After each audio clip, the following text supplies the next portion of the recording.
नमस्कार मंडळी, मी आहे प्रचितगड किल्ल्यावर आणि प्रचितगड किल्ल्यावर कधी येत आहे तर एक गुहा आहे.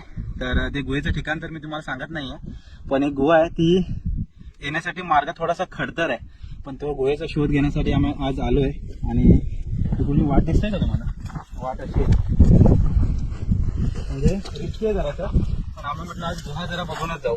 तर इथे या झाडाची ती गुहा आहे, आतमध्ये जातो आणि तुम्हाला गुहा दाखवतो. चला, येऊन पोहोचलोय या गुहेपाशी. चला, फायनली गुहेमध्ये आलोय. प्रचितगडावर पहिल्यांदाच खरं तर मी या गुहेमध्ये आलोय. आतमध्ये जर तुम्हाला थोडंसं जाऊन दाखवलं ना, हे बघा दिसतंय का? म्हणजे आतमध्ये प्रॉपर असं उभं तर नाही राहू शकत, पण एवढी जागा आहे आणि मोठीच्या मोठी आहे. इकडे जर नजर मारली ना तर अशी एक 15-20 जण निवांत बसू शकतात, एवढी अशी जागा आहे.